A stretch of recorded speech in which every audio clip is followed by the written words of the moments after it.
আল্লাহর হুকুমে মূসা আলাইহিস সালাম এবং তার ভাই হারুন আলাইহিস সালাম ফেরাউনের দরবারে উপস্থিত হলেন। ফেরাউন মূসা আলাইহিস সালামকে তার নবুয়তের প্রমাণ দেখাতে বললেন।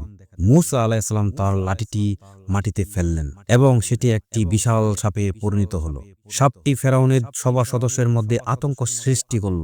এরপর মূসা আলাইহিস সালাম তার হাত দুটি তার জামার ভেতর থেকে বের করলেন এবং সেটি উজ্জ্বল আলো ছড়াতে শুরু করলো। ফেরাউন এবং তার সদস্যরা ওই অলৌকিক নিদর্শন দেখে বিস্মিত হলেন, কিন্তু তারা ঈমান আনতে অস্বীকার করলেন। ফেরাউন মূসা আলাইহিস সালাম এবং তার ভাই হারুন আলাইহিস সালামকে জাদুকর বলে অভিযুক্ত করলেন এবং তাদের বিরুদ্ধে তার রাজ্যের শ্রেষ্ঠ জাদুকরদের নিয়ে আসার নির্দেশ দিলেন। ফেরাউন ভাবলেন, জাদুকরদের জাদু মূসার অলৌকিক নিদর্শনকে পরাজিত করতে পারবে। মূসা আলাইহিস সালাম ফেরাউনের চ্যালেঞ্জ অ্যাকসেপ্ট করলেন এবং একটি নির্দিষ্ট দিনে জাদুকরদের সাথে প্রতিযোগিতার জন্য রাজি হলেন। সেই দিনটি ছিল এক উৎসবের দিন এবং হাজার হাজার মানুষ এই প্রতিযোগিতা দেখার জন্য সমবেত হয়েছিল। জাদুকররা তাদের জাদু দেখালেন এবং তাদের লাঠি ও দড়িগুলো সাপে পরিণত হলো। কিন্তু যখন মূসা আলাইহিস সালাম তার লাঠিটি ফেললেন, সেটি একটি বিশাল সাপে পরিণত হলো এবং জাদুকরদের সাপগুলোকে গিলে ফেলল।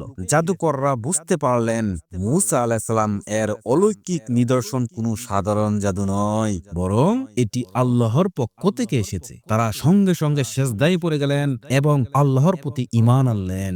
সুবহানাল্লাহ। ফেরাউন এবং তাদের সদস্যরা এই ঘটনা দেখে হতবাক হয়ে গেলেন, কিন্তু তাদের অহংকার তাদের ঈমান আনতে বাধা দিল।